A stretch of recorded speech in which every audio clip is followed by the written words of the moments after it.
CNG 교회 또 주일 예배 오신 여러분 한 사람 한 사람들의 삶 속에 정말 예수 그리스도의 세상이 줄 수 없는, 세상에서는 감당할 수 없고 세상에서는 없는 예수 그리스도께서만 주시는 평강이 저와 여러분들에게 또 CNG 교회 모든 분들에게 있게 되기를 주의 이름으로 축원합니다.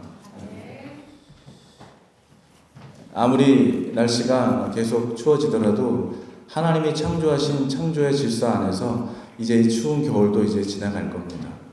추운 겨울이 지나가면 마치 죽어 있었던 것 같은 마른 가지에서도 새싹이 피어날 것이고 또 꽃이 피게 될 것이고 또 열매가 맺혀지겠죠.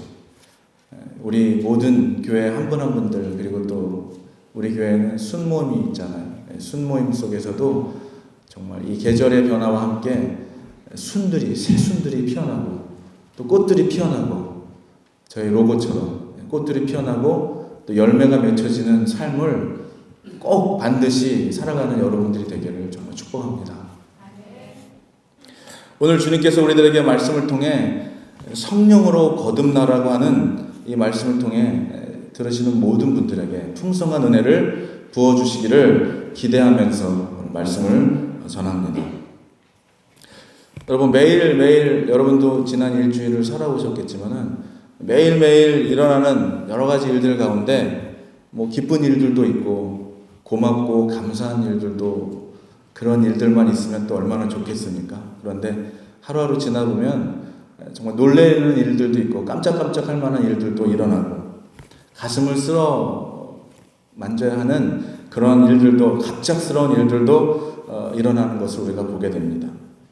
특별히 지난 일주일은 저에게 그런 일주일이었던 것 같습니다.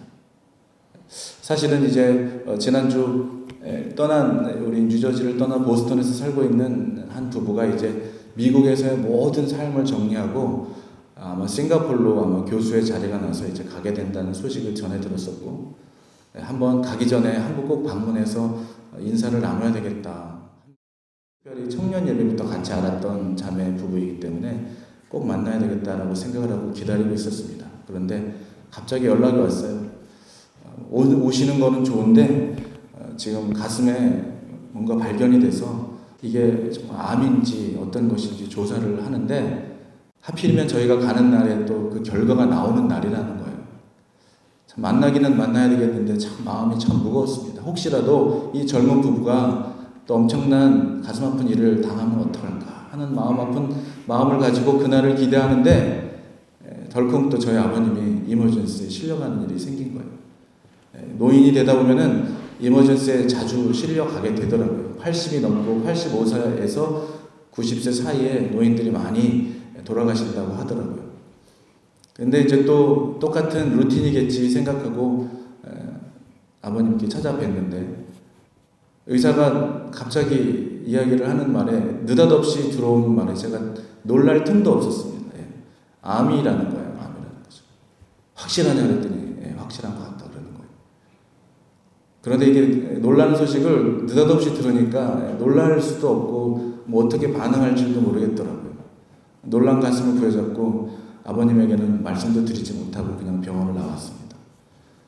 그런 마음으로 보스턴을 향해 간 것이죠. 얼마나 마음이 잠도 못 자고 무거웠는지 몰라요. 새벽부터 일어나서 보스턴을 향해서 가고 또 그곳에서 부부를 만나서 같이 기도하며 그간 이야기를 들으면서도 한편으로는 마음이 계속 무거웠던 것입니다. 그런데 얘기를 나누던 도중에 병원에서 연락이 온 모양이에요. 결과가 나온 모양입니다. 바깥 나가서 전화를 받고 있는데 얼마나 마음이 두근두근 떨리는지. 그런데 감사하게도 암이 아닌 것으로 판정이 났어요. 얼마나 감사했는지 몰라요. 그러나 역시 제 마음속에는 아버님의 직장암이라는 것 때문에 대화를 나누고 있으면서도 내 마음은 병원에 가 있는 내 자신을 보게 됐어요. 그런데 이게 또 웬 말입니까? 문자가 또 하나가 날라오는 거예요. 여러분도 아마 아시는 분이시죠. 우리 교회 컴백교회에서도 제가 초청을 해서 2번씩이나 오셔서 말씀을 전해주셨던 이민용 목사님, 위독하다는 연락을 문자로 오는 거예요. 아주 젊으신 분입니다. 아주 젊으신 분인데 여러분도 기억나시죠? 이민용 목사님이라고 간, 위암 또 간경화로 고생하시면서 6개월밖에 살 수 없다는 사형 선고를 받았지만 6년을 지금까지 살아오신 거예요. 그런데 위독하다는 얘기를 듣고 보스턴에서 돌아오자마자 바로 또 두루 신학교 기숙사에 지금 계십니다. 그래서 두루 신학교에 이제 가서 그분을 찾아뵀는데 정말 이렇게 거의 너무나 마르시고 그 제가 봤던 모습이 아닌 그 모습을 보면서 참 너무나 마음이 아프더라고요. 그러면서 임종 예배를 어제 드렸습니다. 그리고 아마 그 말로는 이번 주를 넘기기 힘들다는 거죠. 그러면서도 이러한 여러 가지 일들을 경험하면서도 참 예배를 드리고 임종 예배를 드리면서도 그러한 상황 가운데서도 참으로 감사한 것은 그래도 우리에게는 이것이 전부가 아니라는 사실. 우리에게는 기도할 우리의 마음을 이해하고 받아주시고 이 모든 것들을 우리의 소망이 되시고 힘이 되어주시는 내가 기도할 수 있는 우리 주님이 함께 계시다고 하는 사실이 얼마나 위로가 됐는지 몰라요. 여러분, 우리의 모든 생명은 우리에게 있는 것이 아닙니다. 하나님께 있어요. 내가 살고 싶다고 사라지는 것이 아니고 내가 죽고 싶다고 죽을 수가 있는 게 아니라 이 모든 생사복을 주관하시는 분은 바로 주님이시라는 것이죠. 여러분, 오늘 주님을 따르던 제자들도 주님과 함께 했을 때 놀라운 기적과 이적을 그들은 옆에서 경험했습니다. 영원히 사실 줄 알았던 그 주님, 그 어떠한 위험도 어떠한 것도 다 이겨내고 승승장구하실 줄 알았던 그 주님이 십자가에서 너무나 연약한 모습으로 돌아가셨을 때 제자들은 모두 다 뿔뿔이 흩어졌고 그들은 아마 너무나 실망을 했을 겁니다. 연약한 모습으로 십자가에 돌아가신 그 예수님을 보면서 그들은 아마 모두 실망에 빠졌을 거예요. 죽은 줄로만 알았던 그 예수님, 그 예수님께서 부활하셔서 제자들 앞에 나타나셨죠. 그래서 제자들 앞에 나타나셔서 그가 하셨던 말씀이 바로 그 말이었어요. 평안이 너에게 있을지어다. Peace be with you. 그리고 그들에게 말씀하셨습니다. 두려워하지 말라는 말이었습니다. 내가 너에게 약속한 그 말대로 내가 이렇게 죽임을 이기고 부활한 그 첫 열매가 되어서 오늘 제자들에게 친히 그 증거로 나타나셨던 예수님을 우리가 기억하게 됩니다. 여러분, 사도행전 1장을 보면 예수님이 부활하신 후에 제자들에게 나타나서 말씀하시죠. 성령을 너에게 보내주시겠다라고 말씀하십니다. 너희는 그래서 예루살렘을 떠나지 말고 내게서 들은 바 하나님께서 약속하신 그 성령을 기다리라고 말씀하시죠.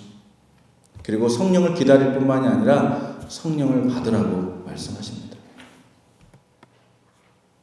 그리고 제자들은 그 말씀에 순종해서 마가의 다락방에 모여서 함께 기도하기 시작했을 때 그들은 모두 120 성도가 모여 기도했을 때 그곳에서 강하고 급한 성령의 역사가 일어나게 되는 것을 우리가 사도행전을 통해 보게 됩니다.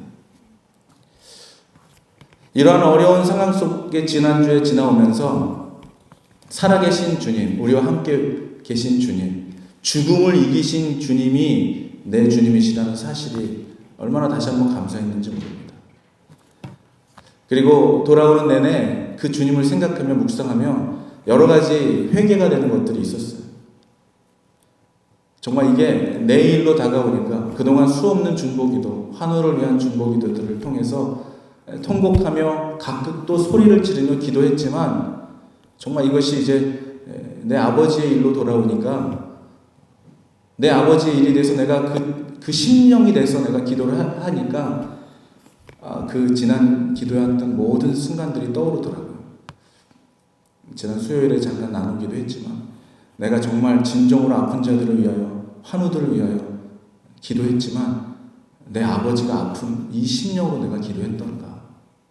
여러분, 정말 이것이 나의 사건이 되지 않고서 남의 사건으로 생각하며 기도하는 것과 나의 일로 기도하는 것의 내용이, 마음이, 심정이 이렇게 다르구나 한 것을 생각하며 그동안 나의 기도했던 그 중보기도를 생각하며 회개하는 시간들이 되었습니다. 또한 그 예수님, 우리를 위하여 생명까지 십자가에서 내어주신 그 주님을 내가 그만큼 애절하게 그만큼 생각하며 기도했는가 하는 그런 회개가 들더라고요. 오늘은 이 말씀을 준비하며 주님께서 그 제자들에게 말씀하셨던 너희는 예루살렘을 떠나지 말고 성령을 기다리고 그 성령을 받으라고 했던 그 말씀을 묵상하며 오늘 이 말씀을 보게 되었습니다. 여러분, 예수님의 제자들이 어떤 사람들이었습니까? 그들은 예수님이 잡히시던 그날에 그렇게 예수님과 함께 동행하면서 무엇이든지 다 할 수 있을 것 같이 그렇게 의기양양했던 그 제자들이었지만 그들은 예수님이 잡히시던 날 다 뿔뿔이 흩어지고 도망가 버렸죠. 그리고 주는 그리스도시요 살아계신 하나님의 아들입니다 라고 고백했던 베드로까지도 계집종에 묻는 말에 두려워서 3번이나 주님을 배신하는 말도 안 되는 그러한 일들을, 그런 비겁한 일들을, 그런 배신적인 일들을 행했던 그들이 아니었습니까? 그런데 그들이 마가의 다락방에서 성령이 임하고 성령이 그들을 만지고 변화시키니까 그곳의 내용을 보면은 그들은 자기가 알지도 못하는 다른 지방의 말로 방언을 하기 시작했다고 얘기하고 있습니다. 아마 여러분 방언을 시작했고 옆에 있는 사람들이, 다른 지방에서 온 사람들이 그 말을 이해했다는 것으로 봐서는 조용히 얌전히 이렇게 기도했던 것은 아니었던 걸로 보여요. 그들이 그곳에 모여 성령이 임하여 기도했을 때, 방언이 터지고 성령이 그들의 한 사람 한 사람들에게 임했을 때 그들에게 놀라운 일들이 많습니다. 방언만 일어나는 것이 아니에요. 그들은 성령을 받고 이제 완전히 다른 사람으로 변화된 것입니다. 그 베드로는 진정한 제자가 되었고, 그 베드로는 진정한 지도자로 변화되었고, 복음 전도자로 변화되었고, 나중에 결국 순교까지 하는 순교자로 변화되는 사건이 그로부터 시작되는 것이죠. 초대교회에 있었던 그 성령의 역사가 교회의 태동을 시작하게 됐던 그 역사적인 사건이었던 것을 우리가 보게 됩니다. 사랑하는 여러분, 믿음을 갖고 살아가는 오늘 성가대에서 신자 되기 원합니다. 예수님 닮기 원합니다. 라고 고백했던 그 크리스찬 되는 것, 진정한 성도가 되는 삶은 성령으로 거듭나야 된다는 사실을 여러분 기억하기 바랍니다. 하나님께서 예비하신 성령의 것들이, 성령의 경험을 통하여 이제 이해되지 못했던 것들이, 보이지 못했던 것들이, 깨닫지 못했던 것들이 깨달아지기 시작하는 거예요. 세상의 통치자들도 높은 학식과 지식과 그 어떤 디그리를 가진 사람들도 알지도 못하고 보지도 못하여 예수님을 알아보지 못하여 십자가에 못 박아 버리게 됐죠. 여러분, 성령을 받은 사람들, 성령으로 거듭난 사람들은 세상이 알지 못하는 비밀을 알게 되는 자들이 되는 것입니다. 세상의 지식과 세상의 것으로는 이해할 수 없고 볼 수도 없고 알 수도 없고 깨달을 수도 없는 것들을 성령님께서 성령의 변화를 통하여 여기 있는 한 사람 한 사람들이 진정한 성도가 되게 하시고, 진정한 믿음의 사람이 되게 하시고, 진정한 예수님 닮아가는 사람들로 변화시켜 주시는 역사가 바로 성령의 역사라는 것이죠. 여러분, 지금 초대교회 이후에 우리가 살아가고 있는 이 시대는 성령의 시대라고 말들 합니다. 성령 행전을 이어가는 시대라고 말을 하고 있어요. 지난주부터 아래층에서는 힐링 테이블을 시작하고 있죠. 지난주부터 시작했던 갈라디아서 5장의 말씀을 통하여 성령의 열매에 대하여 나누고 있습니다. 여러분, 성령의 열매를 하나하나 9가지의 성령의 열매들을 살펴보면은 그 전부 하나하나가 어떠한 역사입니까? 다 인격의 변화예요. 주님께서 놀라운 일을 행하고 기적과 이적과 표적을 행했을 때, 그리고 제자들이 전도 여행을 떠나 병든 자들을 고치고 귀신을 쫓고 놀라운 예수님이 했던 기적과 이적을 행하여 돌아와 그들이 했던 일들을 예수님 앞에 자랑했을 때 주님께서 그러셨죠. 그러한 놀라운 기적과 표적으로 인하여 기뻐할 것이 아니라 너의 이름이 생명책에 기록된 것으로 인하여 기뻐하라 말하셨습니다. 여러분, 우리에게 주시는 성령의 능력은 우리의 자신을 변화시킬 뿐만 아니라 하나님의 사람으로, 하나님의 능력으로 세상이 줄 수 없는 하나님의 주시는 것으로 살아가는 사람들로 우리가 감당할, 세상이 감당할 수 없는 놀라운 삶의 변화, 인격의 변화, 가치의 변화, 목적, 이유의 변화가 생기는 이 삶의 변화가 따르게 되는 것입니다. 여러분, 성령이 하시는 일은 살리는 일이고 육신이 하는 일은 뭡니까? 우리를 죽이는 것이죠.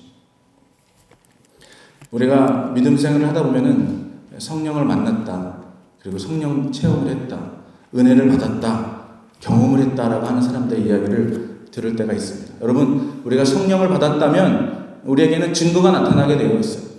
성령의 증거가 나타나게 되어 있습니다. 정말 거듭난 자인지 그렇지 않은지 증거가 나타나게 되어 있는 것이죠. 여러분, 성령을 받았는데 그 성령 받은 것으로 인하여 교회와 분열을 일으키고 싸움을 일으키고 분쟁을 일으키고 당짓는 일을 한다는 것은 그건 성령 받은 사람이 하는 일이 아닌 것입니다. 드러나 속히 알 수 있는 것이죠. 살리는 일을 하고 있는지 죽이는 일을 하고 있는지 결과를 보면, 열매를 보면 알 수 있는 것입니다. 어떤 분이 그런 얘기를 하시더라고요. 어떤 분들이 하는 방언이 진짜이고 어떤 분이 하는 방언이 가짜입니까? 성령 체험을 한 사람들의 이야기를 들어보면 성령의 체험의 한 부분이긴 하죠, 방언이라는 것은. 그런데 어떤 분들이 그런 질문을 할 때가 있어요.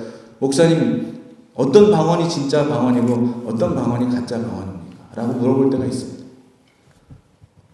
여러분, 우리는 영이 있는 사람들이에요. 우리가 인사를 할 때도 눈빛을 바라보고도 느껴지는 것들이 있습니다. 성령의 일들, 하나님이 하시는 일들은 영이 있는 우리라면 느낄 수가 있어요. 그리고 귀신이 하는 일들도 느낄 수가 있습니다. 어떤 방언들은 들어오면은 소름이 끼치는 방언들이 있어요. 정말 듣기가 너무 불편하고 힘든 방언들이 있습니다. 하나님의 그 성령의 방언은 저는 그렇지 않다고 생각해요. 그리고 성령이 주시는 변화받은 자의 방언은, 변화받은 자의 거듭난 자의 삶은 누가 봐도, 어느 사람이 봐도 확연히 드러나 알 수 있을 거라고 생각합니다.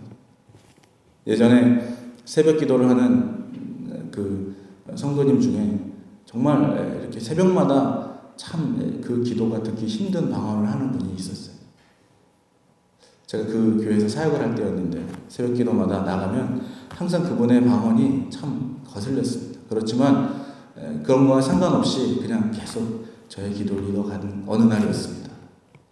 또 그분은 여지없이 소리를 내며 좀 이렇게 듣기에도 너무 거북한 방언을 하며 기도하는 그 순간 아마 어떤 분이 옆에 가가지고 옆구리를 찔렀던 모양이에요. 하지 말라고, 조용하라고 이렇게 했던 모양입니다. 그런데 갑자기 그 깜깜하고 불을 꺼놓고 기도하는 새벽 기도 시간에 고성이 나기 시작했습니다. 네가 뭔데 나를 찌르고 난리냐. 새벽 기도하며 방언했던 그 사람이 찔림을 당하자 너무 격분한 거죠.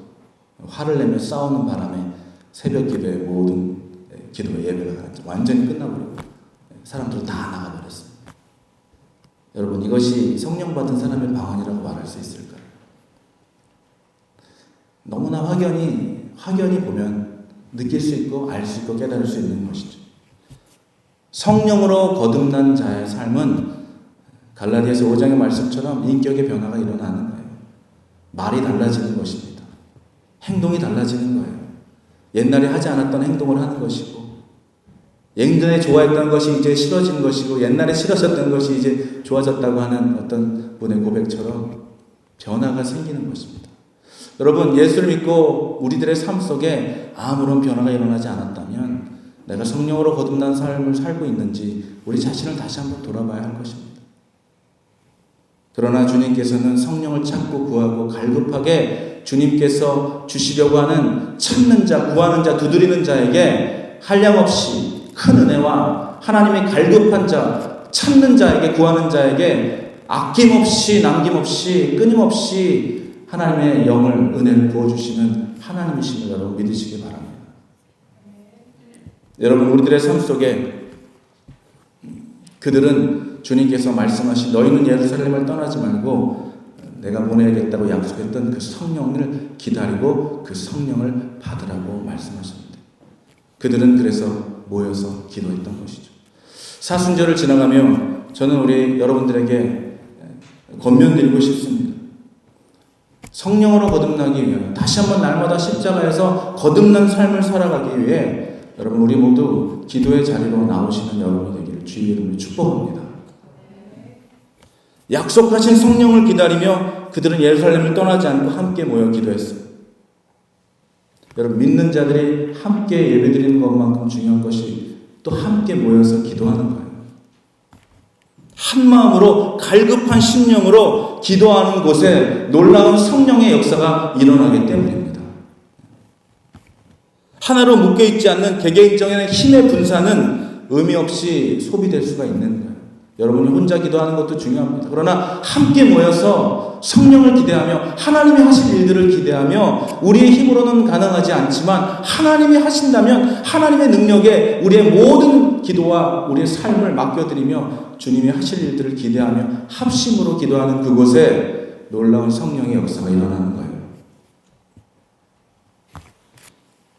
오늘 우리에게 요구되는 것은 하나님 합심하여 기도하며 아무리 우리가 어려운 상황과 환경을 만날지라도 같은 마음으로 우리가 하나님께 기도하며 나아가는 그 자리에 주님께서는 저와 여러분들에게 성령의 충만한 역사를 이루어 주실 것이라고 저는 확신합니다.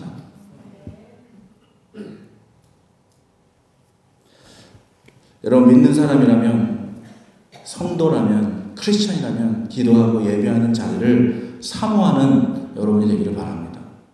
때로는 혼자 기도할 수 있습니다. 그러나 때로는 혼자 기도할 수 없을 때 두세 명이 모여 함께 기도하는 그곳에 주님이 한 사람 한 사람들에게 놀랍게 역사하는 것들을 많이 보게 됩니다.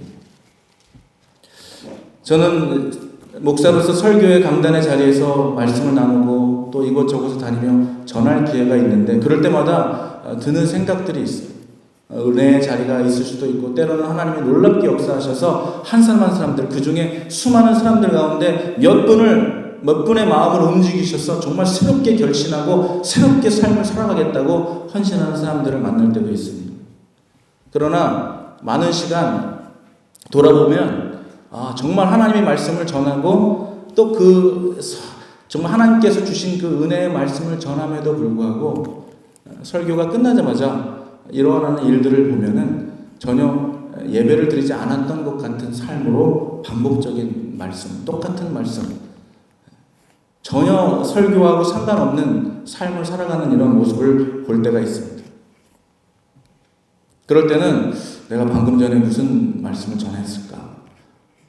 그런 생각을 할 때가 있는데 가만히 생각해 보니까요, 여러분, 하나님께서 주시는 성령의 충만한 은혜와 그리고 또 하나님께 주시는 확실하신 메시지도 성령님이 은혜를 주시지 않으면 마치 들을 수도 없고 깨달을 수도 없다는 것을 알게 되었어요.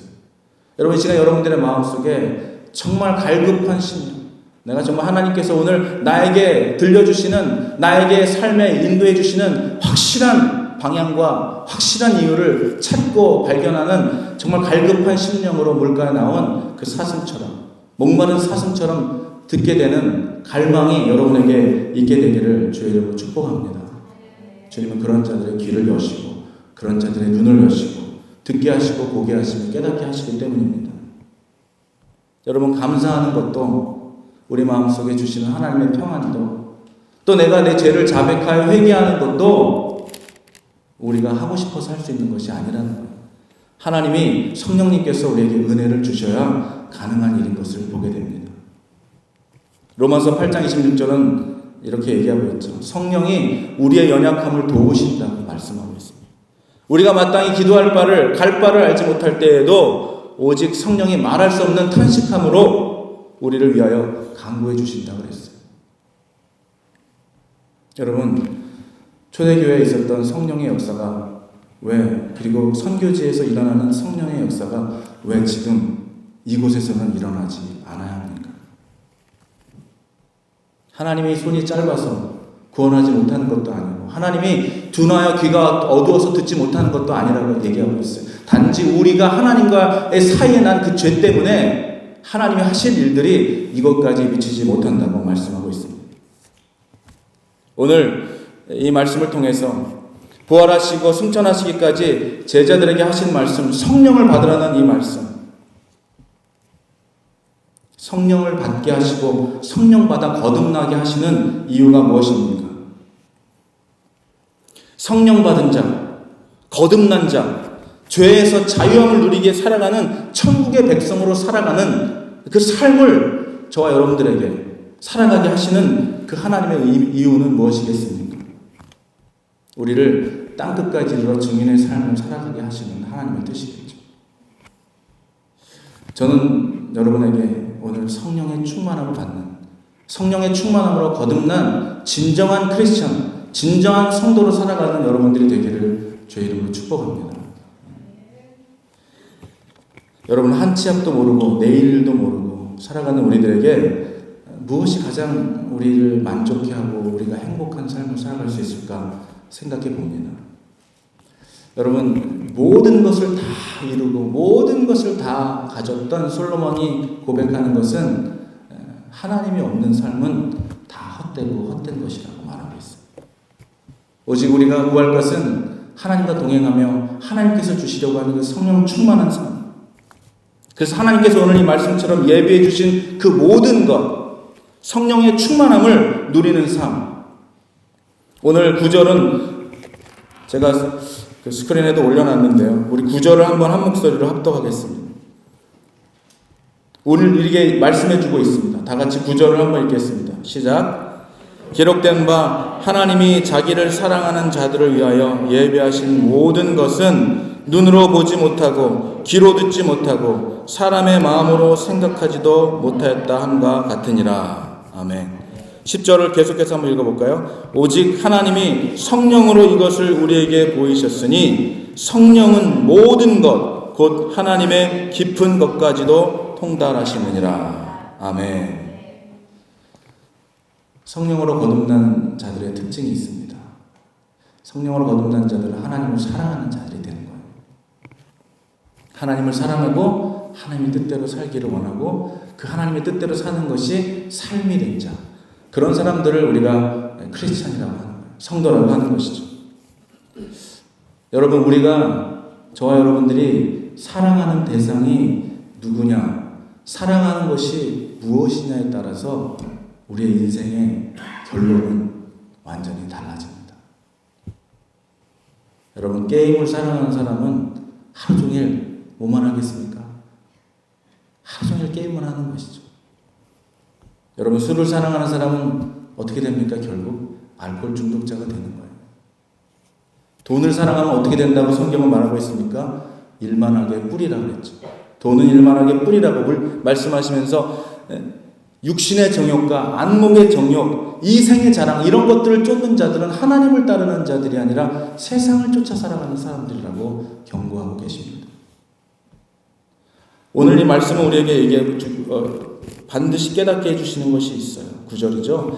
하나님이 자기를 사랑하는 자들을, 여러분, 하나님이 자기를 사랑하는 자에게 이 예비된 모든 것, 이 모든 것은 뭡니까? 눈으로 보지 못하고 귀로도 듣지 못하고 사람의 마음으로는 생각도 할 수 없는 것인 하나님이 주신 그 성령의 충만한 일들이라는 거예요. 여러분, 우리는 자기가 사랑하는 것들만 사랑하는 경향이 있습니다. 그리고 자기가 원하는 것들만 먹죠. 그리고 듣고 싶은 것들만 듣는 경향이 있어요. 오늘 다시 한번 여러분에게 권면드립니다. 우리가 무엇을 사랑하느냐에 따라서, 무엇에 우리가 모든 열정과 삶에 모든 힘을 쏟느냐에 따라서 저와 여러분의 미래는, 결과는 달라지게 되어 있는 것입니다. 하나님을 사랑하기 위해서는 하나님이 어떤 분인지, 하나님이 나를 위하여 어떤 그 복음의 진정한 메시지가, 그것으로 인하여 여러분이 삶이 거듭난, 그래서 정말 하나님과 여러분의 관계가 온전히 형성된 자,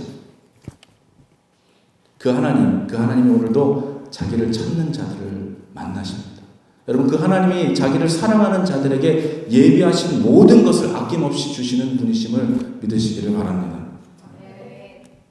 우리가 너무나 잘 아는 말씀이죠. 마음을 다하고 목숨을 다하고 뜻을 다하고 힘을 다하여 주 너의 하나님을 사랑하라고 우리에게 말씀해 주셨어요. 그리고 이 세상에 있는 것들을 사랑하지 말라고 말씀해 주셨습니다. 여러분, 우리가 세상에 있는 것들을 사랑하면 아버지의 사랑이 우리 안에 있지 않는다는 거예요. 여러분이 무엇을 사랑하느냐, 무엇을 위해 사랑하느냐가 저와 여러분의 삶을, 결말을 결정짓는 것이죠. 오늘 성령을 받고 거듭난 예수님의 제자들의 인생은 완전히 달라졌습니다. 그들은 세상의 권력도, 감옥에 끌려감도, 매맞고 사방으로 우겨쌈을 당한 것도 그들을 절대로 낙심시키지 못했어요. 죽음도 그 어떠한 악조건도 그들을 결코 낙심시키지 못했습니다. 오히려 주를 위하여 핍박받고 주를 위하여 매를 맞고 주를 위하여 고난당하는 것을 오히려 영광스러운 일로 생각했다는 것이죠. 사랑하는 여러분, 이야기를 오늘 말씀을 정리합니다. 주님은 우리에게 말씀해 주셨어요. 누구든지 물과 성령으로 거듭나지 않으면 하나님의 나라에 들어갈 수 없다고 말씀해 주셨습니다. 성령 받는 것은, 거듭나는 것은 그래서 옵션 사항이 아니에요. 선택 사항이 아니라 이것은 필수 조건이라는, 믿는 자들이 반드시 누려야 하는 필수 사항이라는 것입니다. 성령으로 우리의 삶이 조명되고 거듭나기 전까지는 우리의 하는 모든 일들의 죄를 보지 못합니다. 우리가 하는 모든 일들의 어두움을 보지 못해요. 성령이 저와 여러분들의 삶을 조명할 때, 그때 우리 자신이 어떤 길을 걸어가고 있는지, 무엇을 위하여 살아가고 있는지, 나의 가는 이 길의 끝이 어딘지를 비로소 보게 되는 그것은 성령의 충만함을 통하여 거듭난 자가 누리는 은혜인 것이죠. 여러분께 묻고 싶습니다. 여러분, 2019년의 3월을 지나가고 있습니다. 영원히 살 것 같은, 옆에 있어도 영원히 살 것 같은 저희 아버님이 암 선고를 딱 받고 나니까 정신이 확 드는 뭔가가 있더라고요. 여러분, 우리는 지금 무엇을 위하여 어디로 향하고 가고 있는지 여러분, 우리 자신 스스로에게 한번 물었으면 좋겠습니다. 내가 무엇 때문에 열심을 가지고 있고, 내가 무엇 때문에 수고하고 살아가며, 내가 무엇 때문에 가슴 떨리며 무엇의 열정을 가지고 어떠한 열심을 가지고 살아가고 있는지, 내가 무엇으로 만족하며 무엇을 누리고 살아가고 있는지, 정말 예수로 나의 구주 삼고 살아가고 있는지, 예수를 나의 등에 업고 내가 원하는 것을 얻으려고 하는 믿음을 가지고 살아가고 있는지, 우리는 결국 마지막 날에 그 주님의 심판대 앞에 다 서실 것입니다. 여러분, 오늘 우리의 살아가는 내 가슴 속에, 저와 여러분의 마음 속에 무엇을 담고 살아가는지, 그것이 우리의 미래를 이끌어갈 거예요. 오늘 우리들의 삶을 한번 돌아보는 시간이기를 주의 이름으로 축복합니다. 무엇을 위하여 살아가고 있는지, 어떠한 열심으로 살아가고 있는지, 나는 정말 거듭난 자인지, 나의 삶과 행동은 이전과 지금은 달라졌는지, 아니 1년 전과 지금은 달라지고 있는지, 아니면 지난주와 이번 주는 달라졌는지, 아니면 여전히 똑같은 말만 하고 내 자신을 전혀 들여다보지 못하고 앞만 위하여, 내 아님만을 위하여 살아가고 있는지, 여러분의 마음은 지금 무엇으로 가득 차 있는지 한번 우리 돌아보는 이번 주가 사순절을 보내는 여러분들이 되기를 주의 이름으로 축복합니다.